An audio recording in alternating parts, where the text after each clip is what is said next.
Hello and good afternoon, or actually good evening, everyone. This is Dr. B with Steps to the Future.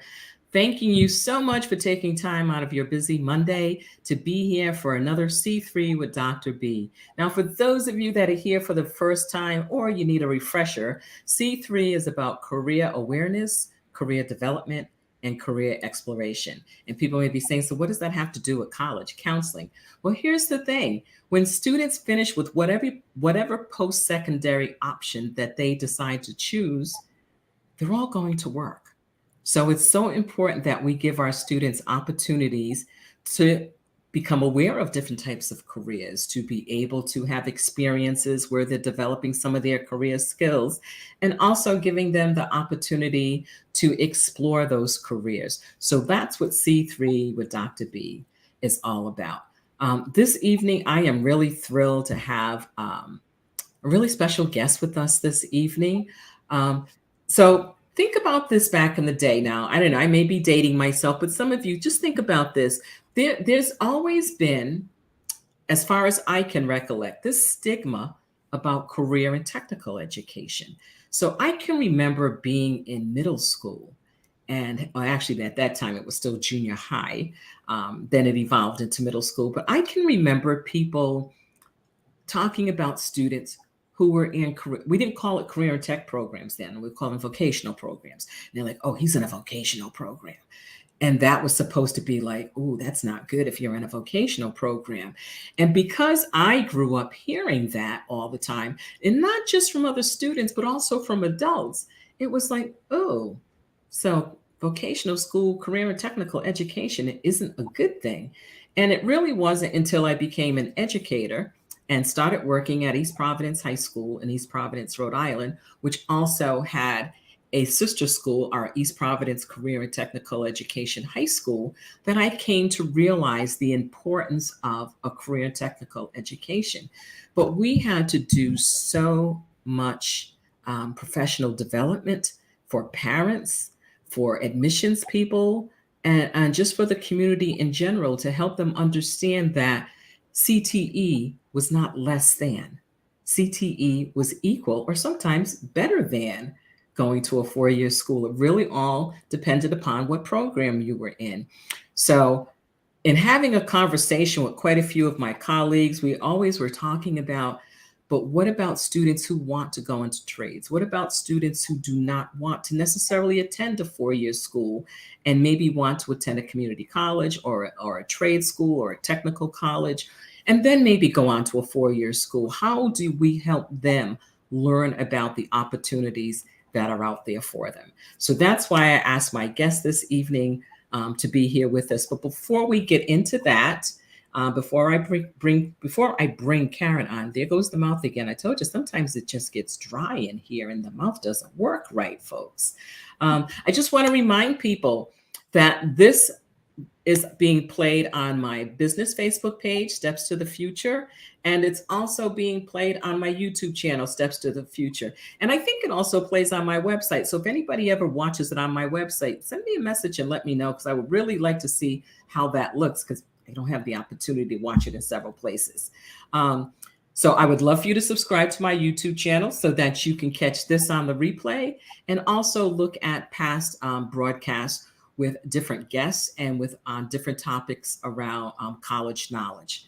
For those of you who are interested and have college-bound students and you want to know a little more or stay updated on some of the trends in college admissions, please subscribe to my newsletter, the Steps newsletter. Here's the URL here for you to do that, and I will post that again towards the end. And if you have any questions about college and career counseling, if you have a rising junior, a rising senior, and you're in need of assistance, please reach out to stepstothefuture.com/appointment and set up an initial consultation. The first consultation is complimentary, and I would love to hear from people. Remember, the beauty of technology is that I can meet with students anywhere in the country, anywhere in the world. So without further ado, I am going to move us on to our segment so we can have our featured guests talk to us. So there's going to be our quick 10 minute, oh my goodness, our quick 10-second transition. and I hope to see you back here.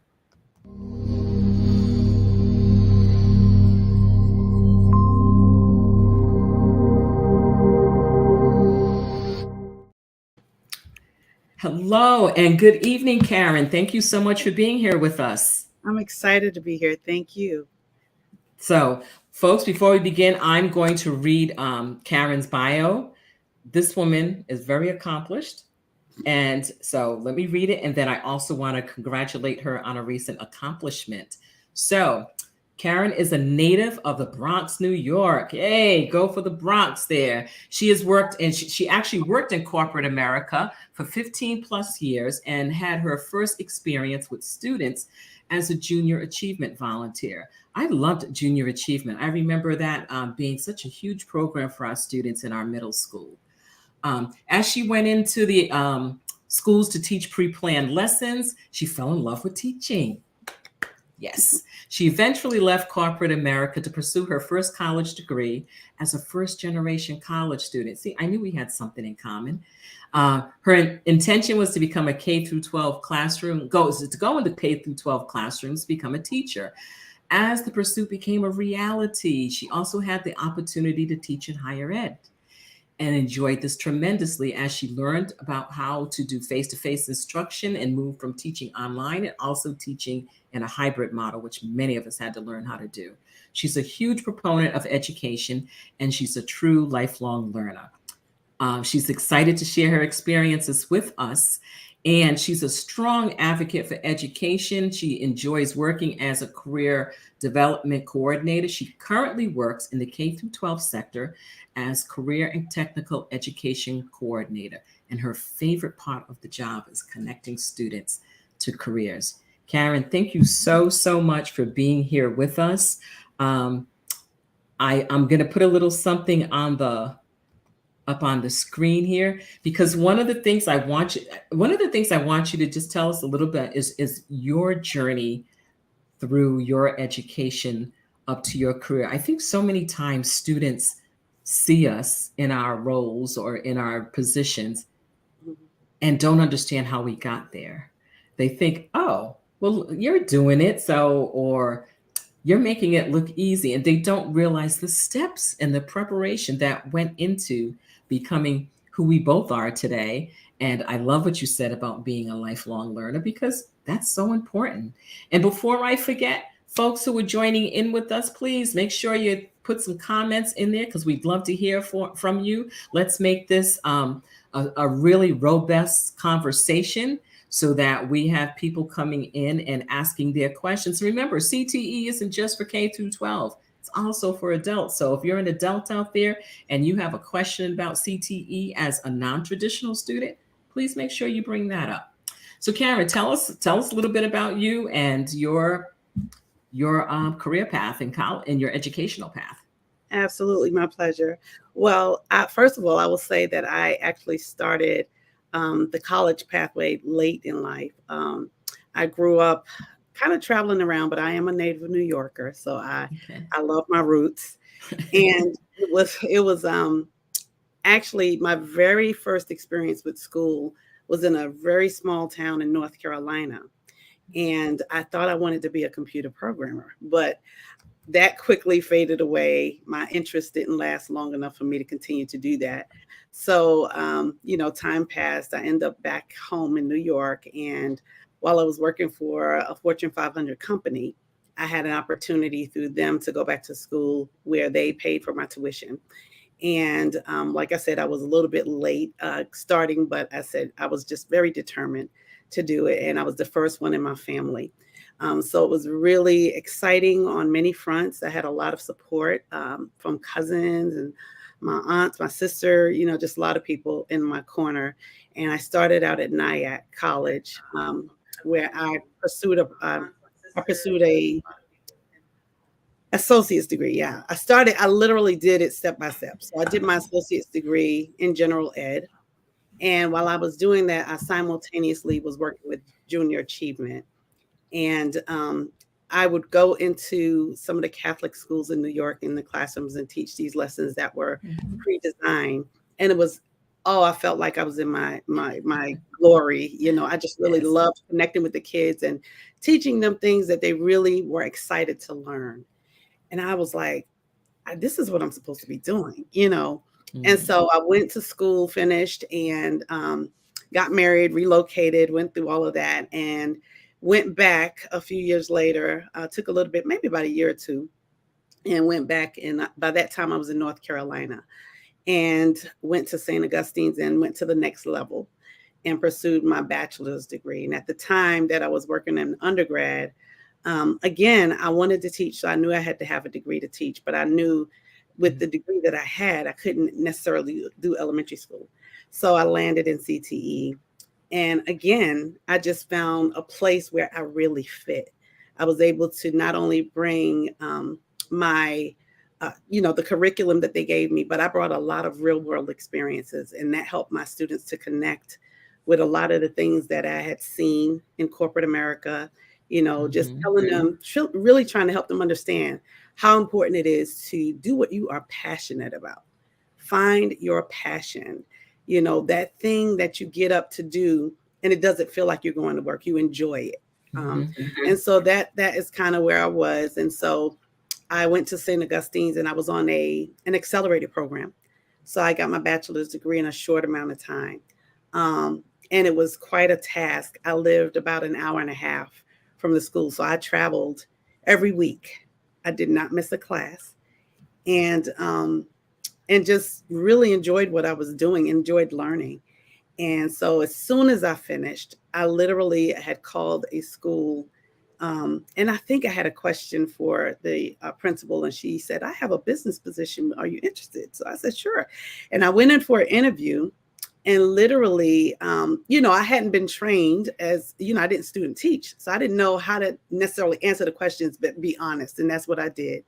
And so as I was leaving that interview, before I got out of the parking lot, she called me and she said, could you come back? She said, I've never hired anybody this fast before. I said, really? She said, yeah. She said, but if you want the position, it's yours. And I got in there and I actually taught keyboarding the last year before they took it out of the high school and put it in the middle school.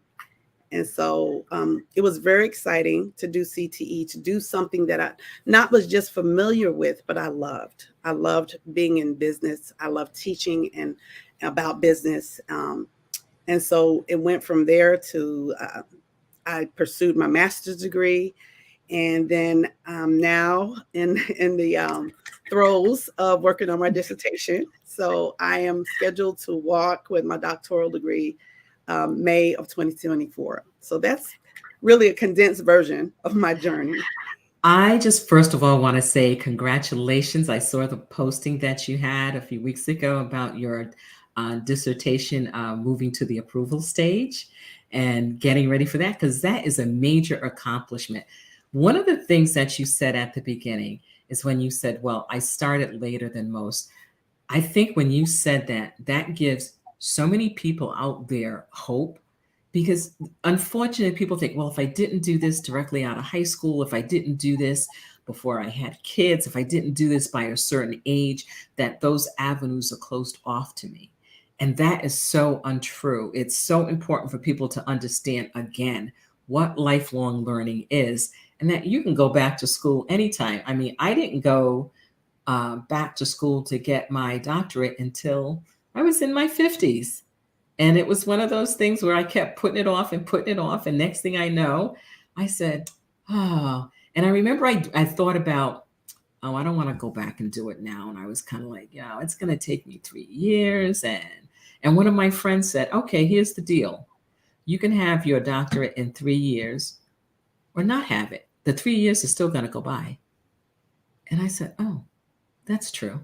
So let me just go ahead and do it. So I love that you talked about, and I love that you talked about your journey starting at a community college, then moving on and finishing up at a 4 year college, then continuing on with your master's, and now finishing up with your EDD program at UNC Charlotte. That is absolutely fabulous. So I just really Thank you for sharing that with us. And I hope people out there are getting a little bit of inspiration from this. And please, those of you that are watching, please, if you have any comments, we'd love for you to join in the conversation. Because again, Karen and I can talk about this stuff all night. We just want to make sure that you have the information that you need, whether it's for your students, your personal students, your students in your school, or you yourself as an adult about career and technical education. So, Karen, tell me a little bit about what the work is that you do as that K through 12 CTE coordinator. Sure. As a CTE coordinator, you do a little bit of everything, and my role is a dual role. I'm a CTE coordinator, but I'm also what they call a curriculum and instructional management coordinator. That's a mouthful, but essentially, I in the position I'm in now, I'm at the district level, so I'm considered an administrator, and I have about 21 people that I support. And so Okay. about 18 of those are CTE teachers. Um, Two of them are career development coordinators. And I have a special POPs coordinator. And in my role, I essentially approve things for them. I do a lot of responsibilities of the administrator in that role. And so I provide whatever support they need. I do professional development. As a matter of fact, while in that role, I discovered that I like putting together professional development. I also like utilizing technology as much as possible. So I'm very much into e-learning and things of that nature. And I'm just kind of getting my feet wet with that, setting up modules and things like that. But I make sure the teachers have what they need. I meet with them regularly. And I'm a big believer in building relationship. That is part of my philosophical, I guess, my teaching philosophy. Rigor, relevance, and relationship are the three things, the three R's that I have really governed my educational pursuits by. It's really important that you not only relate to people, but as you talking to them, that you make things relevant for them. If you can't bring it where they are, they'll never get what you're saying. So I always feel like you need to be able to address that person in the room that you might feel like may not process things quite the same as others. But if you can reach that person, you've done your job. That is so so true. I really appreciate you saying that. Um, so rigor, relevance, relationships. Hmm. That is so important. I think in any position, but definitely in positions where people are going to be working with someone's children. I mean, I'm a little biased. I think education is probably one of the most important career fields because without educators, we wouldn't have all the other career fields. People wouldn't be qualified to become doctors and lawyers and engineers without educators to get them there. So you mentioned, the number of people that you supervise or that are under your charge. Do you ever find that intimidating? Um, I think when I first started, because I've supervised before, but this is probably the largest group by far. Um, it has definitely been a huge learning curve for me. But what I've learned is people are different, and you have to learn how to approach each person individually, based on what they bring to you. I've had a few challenges, but they have been met with, acceptance. So Mhm. I've learned a lot in the role, learned a lot about just working with people, how important it is that people feel needed and that they feel appreciated, especially in this profession. It's taken a Mhm. lot of hits.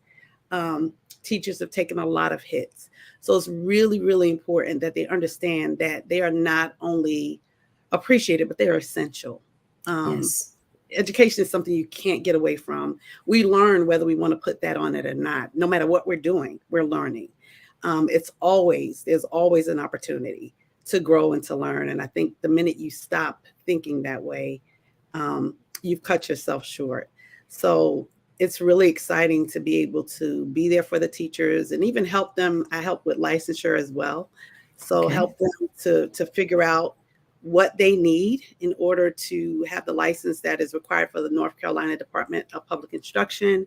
So it's multifaceted. I do quite a few things, but it's very exciting to be a help and to be a support to people when they need it the most. Okay, that is so interesting because I think sometimes, people will see the title, the CTE coordinator and your instructional management and say, well, what does all that mean? And you just gave us a great example of the multiple roles that you carry in getting this work done. So I would take it there's no such thing as a typical day. No, no, there's always it's exciting. It's very exciting, and it's never a dull moment. Okay. So because you're an administrator and you help your folks, so do you travel a lot to the different schools to work with the folks? I travel extensively in this role, and not just to the schools. I do go to the schools, and I make it Mhm. my business at the beginning of the year to go and make myself visible. So when I go to teachers' classrooms, I will go and not necessarily interrupt their teaching, but I'll wave at them. So I don't just show up for observations. Mhm. They can honestly say, "We see Miss Ingram. We see her. She comes. She checks on us. She asks us how we're doing. Are you doing okay?"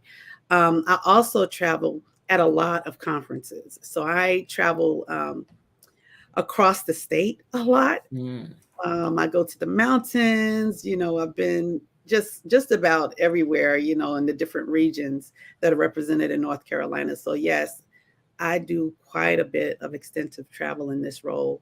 Um, but again, it's enjoyable. It gives me an opportunity to meet new people and Mhm. to, garner new ideas, see what's happening in other school districts and say, hey, that might be something we want to try out. Let's see Yes. if that'll work with us. So there are Yeah. advantages to it.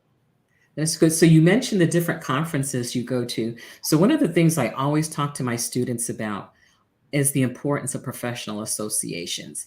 For some kids, especially, if they're early high school, that still doesn't always connect the dots for them. But I do try to help them when they're thinking about a career or just doing their research. I said, well, let's see what professional associations might go along with that profession or would be the ones that someone who has that particular um, career pathway would join that particular association. So tell us a little bit about professional associations for you.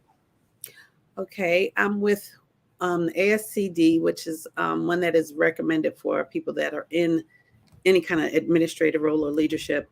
CTE has quite a few associations Mm, that are designed specifically to support CTE workers or staff. And some of those associations are specific to whatever you do in CTE because CTE is a huge umbrella. mhm, So the roles I play are just part of the puzzle. There are many, many other roles in CTE. And that's one of the beautiful things I think about it is that you don't have to stay, you can work as a teacher, but if you want to grow, there's room for growth and for you to go into other areas. So, NC, North Carolina Association of CTE is a big organization. There are a lot of different divisions within that organization. I'm a part of that as well. And NCCDA. I'm yes. very excited to be a part of that and be on the executive board because career development is something that I'm also passionate about. I like connecting students to career opportunities and helping them to get the skill set that they need to thrive in this global economy. That is so true. I was fortunate when I lived in Rhode Island to work at Providence College as my official title was the counselor in residence, and that position was actually funded through a Perkins grant. So I got the opportunity as part of the Perkins grant to do a lot of work with the CTE coordinators in the state of Rhode Island, and having the opportunity to go to their monthly meetings, I learned so much about career and technical education aside from what I knew about the CTE school that was part of my high school. What do you find? What do you think? What do you think are some of the biggest challenges for teachers in general as they're working with kids in career and technical education? I think probably one of the biggest challenges right now is just really making that authentic connection with students. Um, CTE has a huge, diverse population of students. And I think for teachers, it's really important um, to not look at a student and just assume what they're not able to do based on a specific aspect of that student's being or their persona. I don't think that's a fair judgment. I think we have a lot of students that could benefit from it because at the end of the day, all of our kids, whether we want them there or not, are not going to go to a 4-year college. They don't even, some of them don't even have the desire to do that. And I think one of the beautiful things about CTE is we have teachers that teach construction and teach Yeah. about auto mechanics. So the trades have not gone away. They have taken a different shape, if you will, and they look a Okay. little differently now, but they're a way to attract those students that are really interested in those types of professions that may not require that 4-year degree. So I think one of the important things about our CTE teachers is these are teachers that come in with a level of expertise that's second to none. Every one of my teachers I brag on. I think Mhm. they bring some phenomenal things to the table. I have a phenomenal culinary arts teacher, and I would love to get her to make a smorgasbord of things if I could all the time. Um, my auto teacher is top of the line. My health and life sciences teacher, all of her students have certified as CNAs. So they're Mhm. doing some very powerful things and making some really impactful differences in these students' lives. And they can honestly say they're not graduating just to graduate, but they're graduating with more than a degree. They have a skill set that's Yes. second to none. So I think I applaud CTE teachers, and I'm very passionate about the work that they do and the direction that they're taking our students. Yeah, I loved hear you when you were talking about the different departments like culinary and automotive. I just think about I remember at our high school, we loved it when there were certain days when the culinary had their small restaurant that we could go into for lunch because those were some of the absolute best lunches and the prices were always really reasonable. But it was so cool to be able to go in there and see your kids at work and see them in a environment where they were really thriving and they were being successful and they wanted to be there. Um, we used to have, when I was a high school counselor at our high school, we were always trying to ensure that CTE students did not feel left out of the 4-year college plan if that's what they wanted. Hmm. So it was so important for us that we help them find that balance so that if at the end of their 4 years in high school, they decided, I think I do want to pursue a 4-year degree, that not only did they have all they needed for CTE, but they also had all they needed to go ahead and do that. But like you said, so many of our kids, they were already employable like the year before they were getting ready to graduate. Um, some of them were doing internships during their senior year.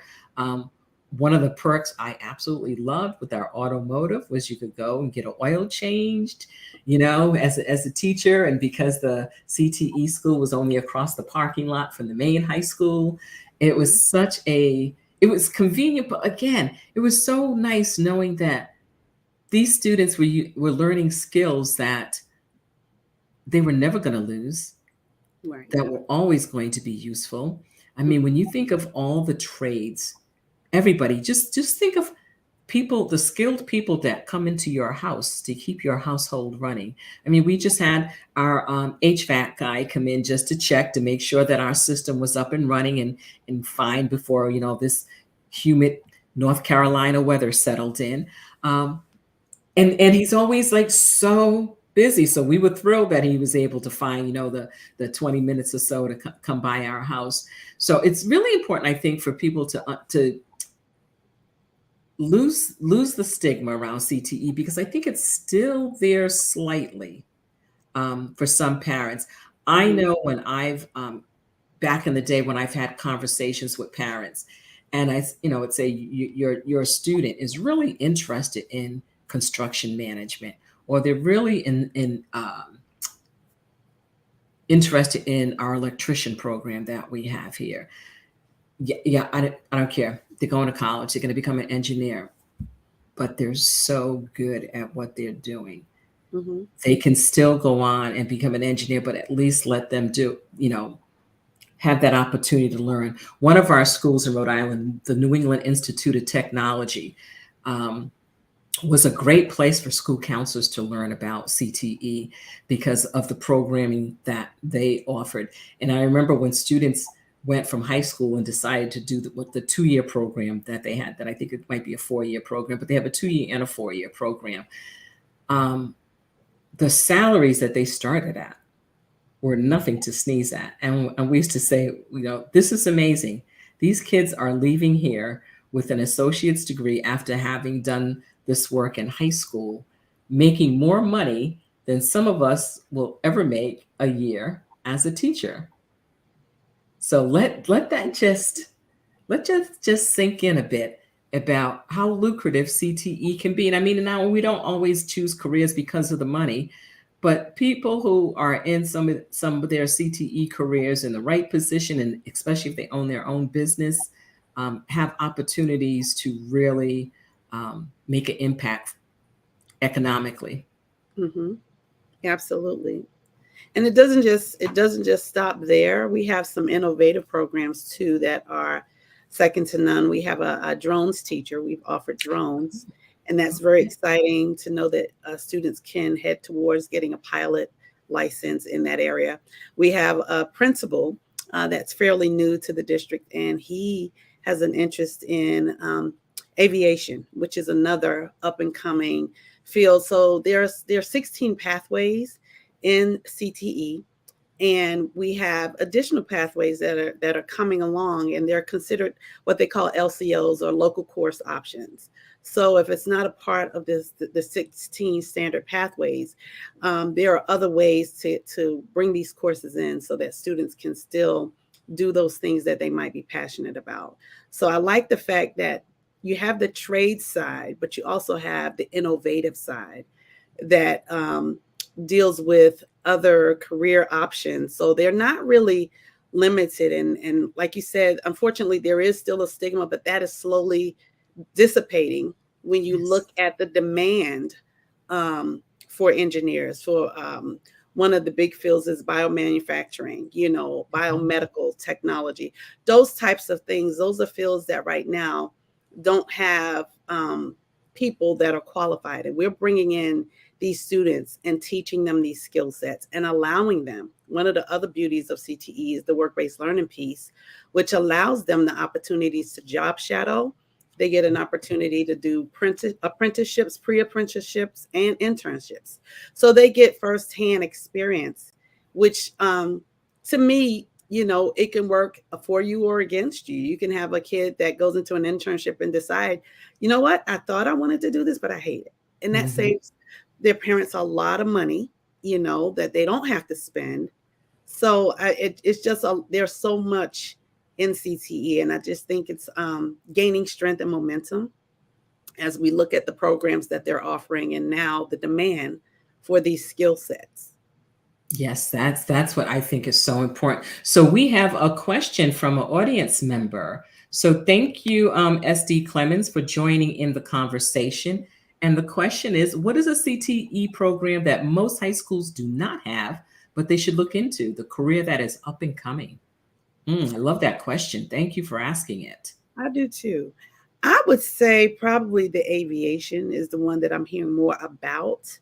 Um, I actually had an opportunity a few weeks ago to have a conversation with someone at a school, I think in Charlotte, and he was saying how high the demand is um, to have students to come in with that skill set, and some of it is not about flying planes. Some of it is actually repairing um, Mm, mechanics, aviation mechanics, and working on these aircrafts, and the skill set that they come out with, and the money that they can make. Some of these kids are making six figures already, yeah.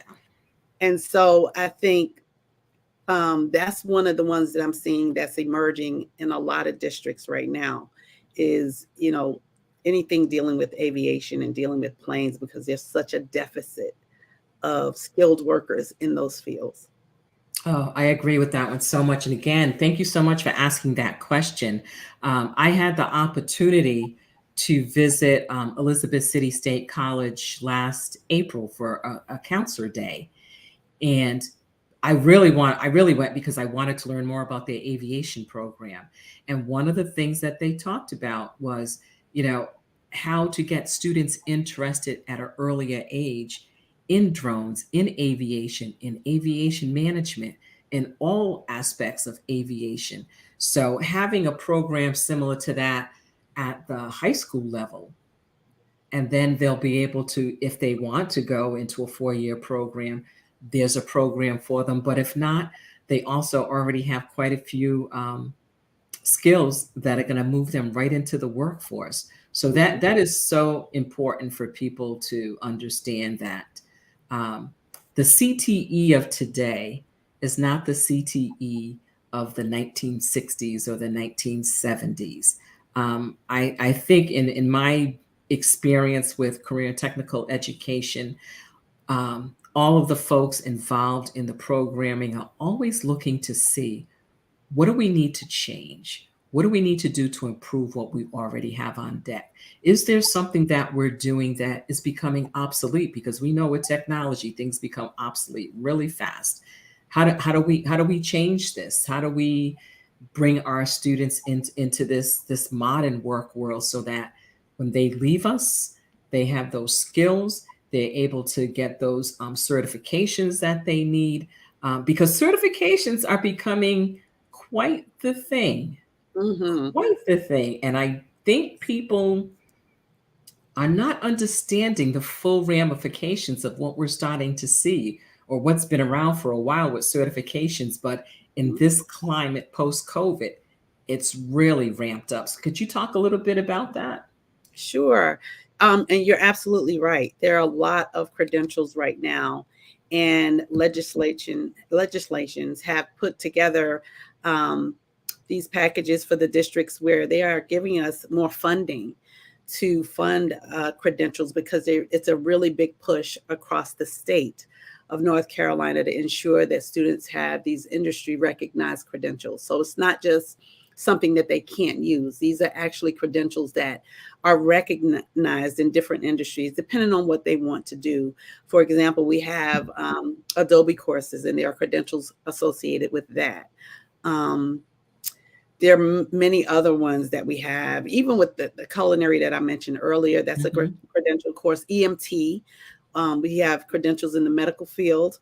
So there are a lot of credentials that are definitely available for our students if they want to take them. And the beauty of that is that even if the student takes the exam, they can take a lot of these exams multiple times until they get that credential. And again, walking in with that certification under your belt speaks volumes and puts you head and shoulders above your competition. So Yes. the fact that our students are able to get these industry recognized credentials and go into a place and say, I'm skilled in this area, this is the paper that I Mhm. have to prove it, it just really gives them a little bit of an edge over, anybody else that does not have that credential, that has not taken the time to take the exam. So there's a lot of funding going into that, and we're really excited about these opportunities that they are, you know, yielding for our kids. Oh, Um, that's Even fantastic. as far as transportation, and some of them, that's an issue for them getting there to take these exams because the exams are not always on the school site. Mm. But the funding now will cover transportation for kids to go and take these exams. Oh, So they really that's are making, wonderful. yeah, they're making great strides to ensure that students are able to get these credentials. That's fantastic. A personal story with why I think that EMT credential is so essential. Last year, my mother-in-law was having a medical episode. Wasn't life-threatening, but it was scary. And calling the rescue service, and then saying, okay, they're not here, and calling again, and actually speaking to one of the dispatchers who was absolutely so professional and wonderful, just talked about how they prioritize their calls, and because of they were short staffed, that it would take a little bit longer, but Wow. she was so kind and like stayed on the phone with me because I was a little nervous there. But again, knowing that students can come out of high school with the training that they need to walk into a position, and might be some additional on the job training, but like you said, they're already ahead of other folks because they have the certification. Hmm. One of the people that I follow on LinkedIn is always giving resources for different certifications. And I'm thinking about, okay, adults are going back to school, or, going back in the classroom or going online to get these certifications. And students have the opportunity to get them while they're in a CTE school, or a CTE program.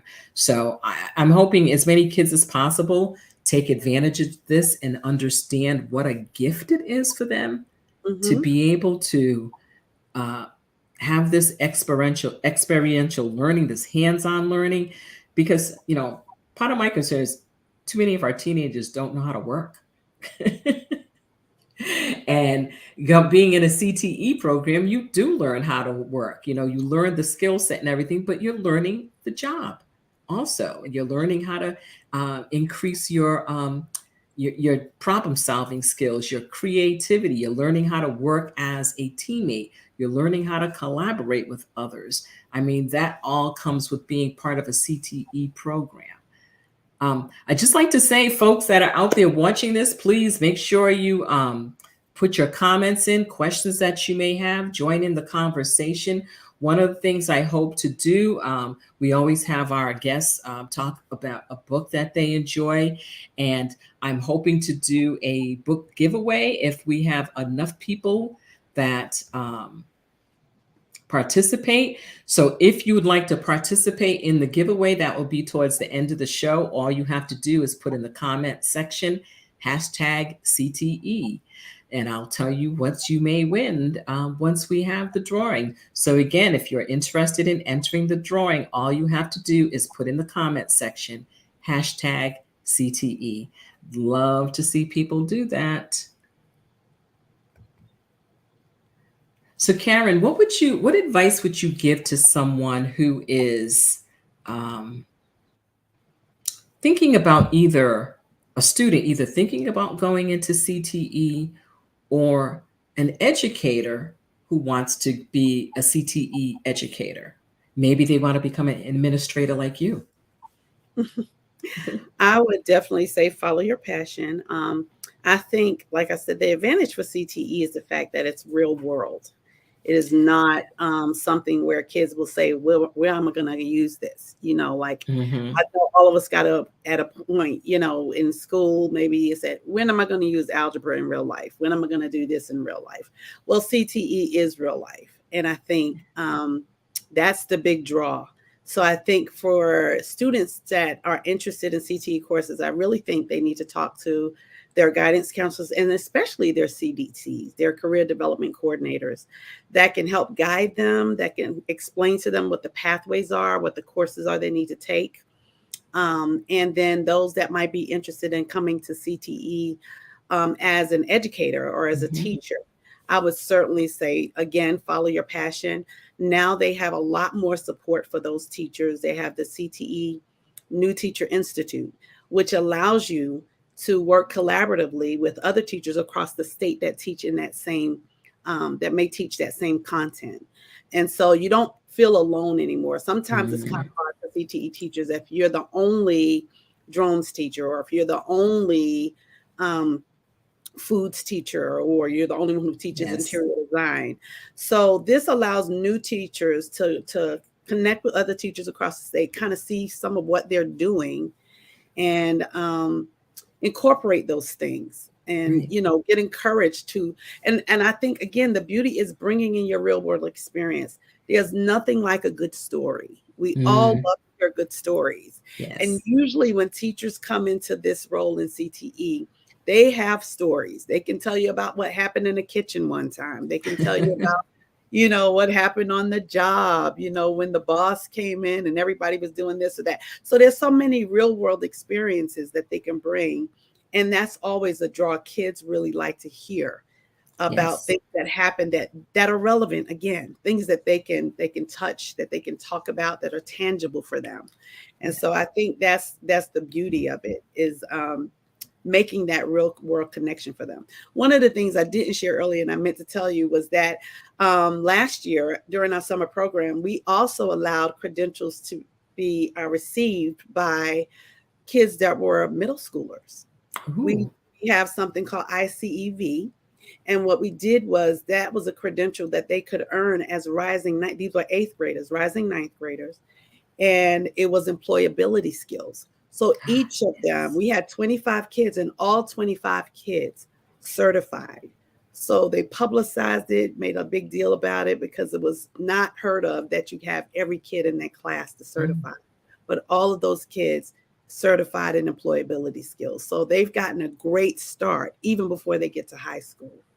That is absolutely fantastic because, again, I'm all about kids understanding the world of work because they're all going to work someday. And and one of the things all of us want as parents, as aunts, as cousins, as uncles, whatever our relationship is to students, is we want our kids to be successful and to be able to be productive citizens in whichever way and shape that takes place for them. So we have another question from SD Clemens, and it says, we see that with the onset of COVID, students have lost the skills of working together, resolving conflict, etc. Do or how do CTE courses address those needed soft skills? Oh, I love that question. I do too. Yes. Well, I think one of the beautiful things about CTE, I think also, is that those skills sometimes are built in to the Mm. courses. They have to collaborate. They have to do projects. So there's a lot of project-based learning that goes into these courses. So it's not just theory, but kids are using real world applications. And in them using these real world applications, they are also working as a team. And so it really is helpful for that student that usually works alone, or that, just doesn't like working with other people for whatever reason. They're kind of put in situations where they have to take on roles, they have to learn. It takes this group, it's going to take this team for this project to be successful. So that's one of the things that they really push. And also, I think another aspect of CTE that I mentioned earlier that helps with soft skills is the work based learning piece, because those kids are expected to be on jobs on time. They're expected to Mm. treat their internships like a real job. Sometimes they're fortunate enough to get an internship that pays them. Sometimes they do not, but they get a credit for it. So it is to be treated as such. So it's not acceptable for a kid to come late every day or always be in the break room. The same Mhm. standard applies. So with those standards being in place, those soft skills kind of start to emerge. They learn the beauty of being on time, of having a work ethic, developing a work ethic, wanting to take pride in what you do. And so that's really where I see those soft skills emerging in our CTE courses, and how this is addressed. I hope I answered your question. Um, well, you answered it for me, and if our person out there, did that answer your question for you? Um, and while we're waiting to hear from you, one of the things that I was having a conversation about with someone, because it seems like soft skills are the come up a lot in conversations, Yes, um, absolutely. to the point sometimes where we're saying, I don't even know if I want to call them soft anymore, because the people then may hear it as, it's just that little thing you need. These are like essential core skills. Hmm. And and if you read a lot of the career research that's out there, or research of surveys where they've asked, different employers, they all talk about, you give me students who have these essential core skills, these essential soft skills. I can teach them what they need to do on the job, but I can't teach them. I don't have time to teach them how to work with somebody else. I don't have Right. time to teach them how to come to work on time. I don't have time to teach them how to problem solve. So if they come with those skills, then I can always do the additional training that they may need to actually do the work. Right. So I love that question because again, that is so essential. I know one of the things I ask all of my high school students that do have jobs, I always Mhm. ask them during our conversation, so tell me what you learned new this week on your job. Did you learn about customer service? Did you learn about working with other people in your work environment?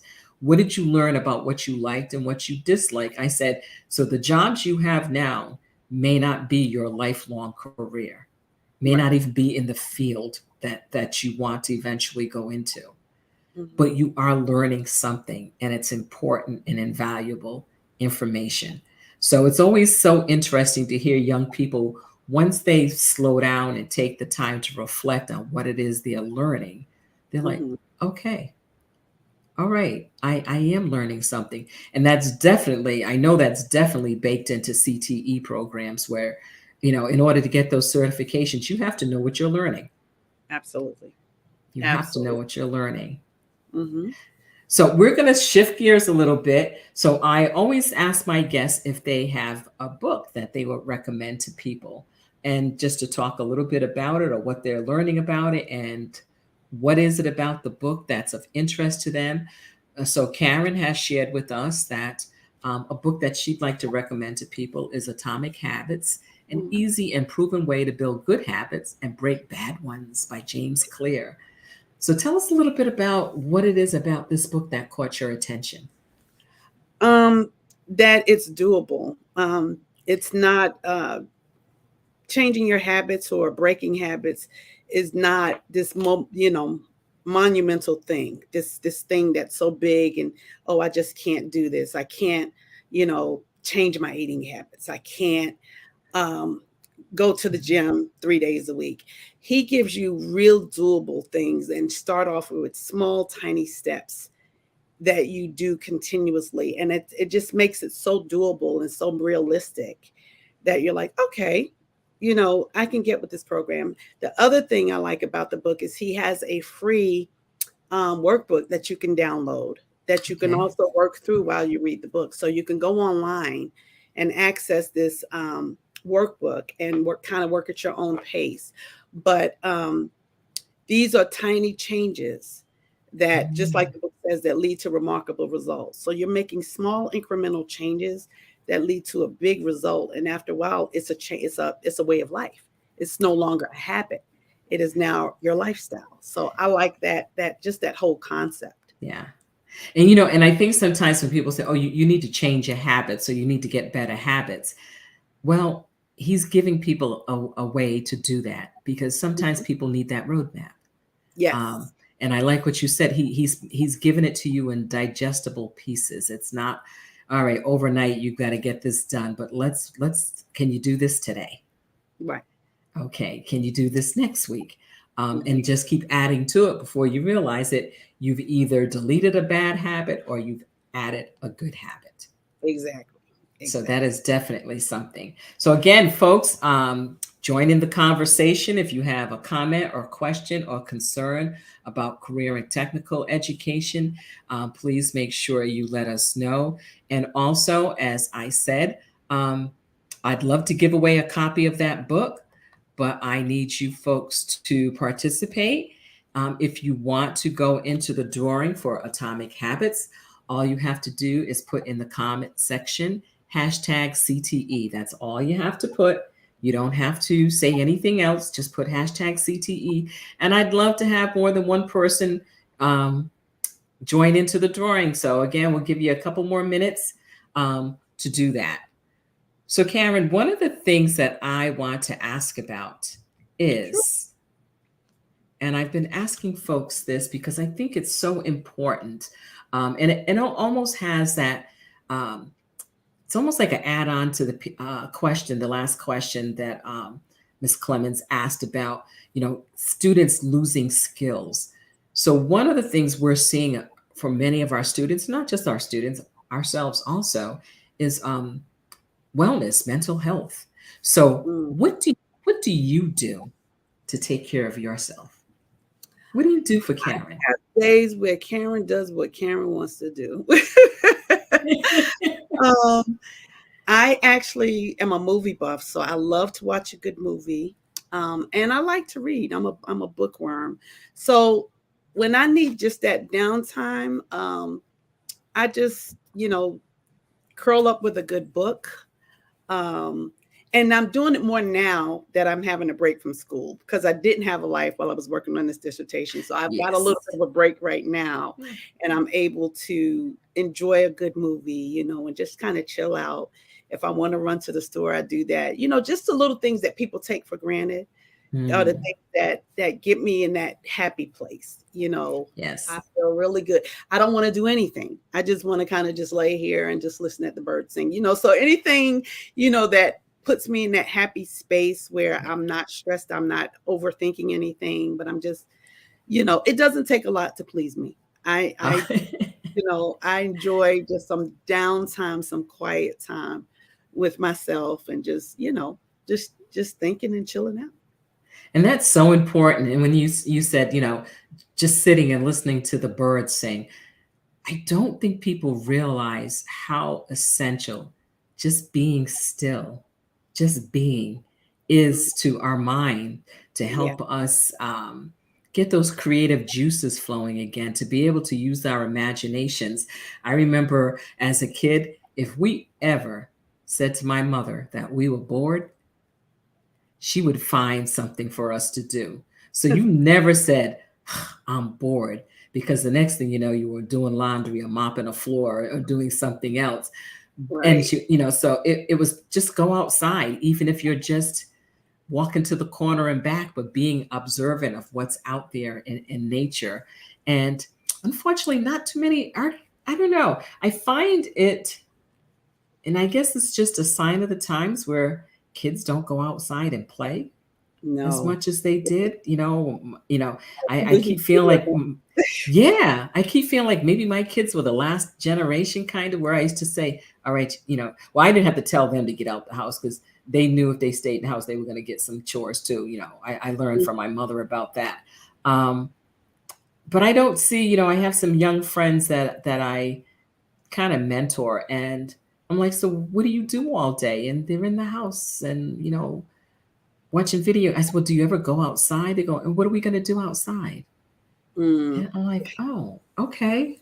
So I don't know. We found something to do, but right. we're in different times. We're in different times. So folks, come on now. I want to see some more hashtag CTEs in the comment section. We've got one in there. Let's get going so we can make this a real drawing. And like I said, you don't have to have commented before. All you have to do is put in there hashtag CTE. And I know we got a few people out there watching, so please make sure you do this. And I also want to remind people that if you don't get to see this now, you can make sure you pass it on to people and they can see it on the replay. Dr. Dr. B, Yes. can I get a quick second and mute my Oh, camera? Just a quick second. yes. Okay. Oh, yeah. Go ahead. Okay. Okay. Go ahead. I'll be right back. That's okay. So, again, I just want people to know that as I said, this is available on my YouTube channel, also on my Facebook page. So please make sure you share it out. If you miss something in the conversation, the nice thing is you can always go back and hit replay and find out what it is that you missed. I think that it's so essential that um, our country as a whole recognize the importance of career and technical education. There are so many pathways to post-secondary satisfaction, to post-secondary career pathways. And CTE, career and technical education, is one of the most viable pathways that we have today. I challenge anyone to look at a school district and be able to find out what CTE programs are offered in their district. So I'm going to challenge all of you out there. Become familiar with the CTE programs in your district. If I were to, see you one day in Food Lion, or if we were, if you were in downtown Fayetteville and I was, at one of my favorite restaurants, Blue Moon, or at the Rude Awakening Coffee Shop, or over at Winter Bloom Tea, and we were having a conversation, I would say, name a CTE program in such and such high school. Or do they even have CTE programs? I want you to be a little bit knowledgeable about what's going on in your own community, whether you have kids or not. Your taxes are paying for this education. Know what your kids are getting, know what's available in your community. It's really important that we do that. So, Karen, what last bit of advice would you like to give to people about education in general and maybe CTE in particular? I think overall for education, I would just encourage everybody, never stop learning. That's just don't stop learning, and never, you know, um, squelch that hunger, to Mhm. learn more and to know more and to be more educated. And then for CTE, I think at this point, it's just about dispelling the myth. Let's Yes. continue to dispel the myth that CTE is only for a specific group of people, or um, it's just for the kids that are not going to college or fit this kind of Mhm. this profile, because it is not. It is so much more.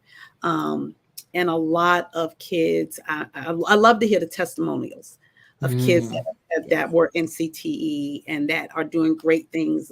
There was a young lady, I had a video of her that is a doctor now as a result of CTE. So, don't sleep on CTE, because we are doing some Yes. great things in the lives of kids. We're changing lives, one child at a time. And I think that's a powerful thing to do. And I just thank everyone that came out to hear, me talk about this. But I just love education. I've always been passionate about it, and I will always be. Thank you so much. I appreciate um, your experience, your expertise, your knowledge, your passion about this, because in order for our kids to have the futures that they want and that we need them to have, um, we need more dedicated educators like you out there. Because without educators, it's not going to work. And we have a thank you from Ms. Clemens. So thank you so much. I am so happy that you participated, Ms. Clemens. And as the only person who did do hashtag CTE, you will receive a copy of Atomic Habits. So what I need you to do is you can just email me at drb at stepstothefuture.com. It's here on the screen, and just email me an address where I can have mail the book to you. And you will receive your copy within the week of Atomic Habits. And you too can learn how to change your habits in a way that makes it work for you.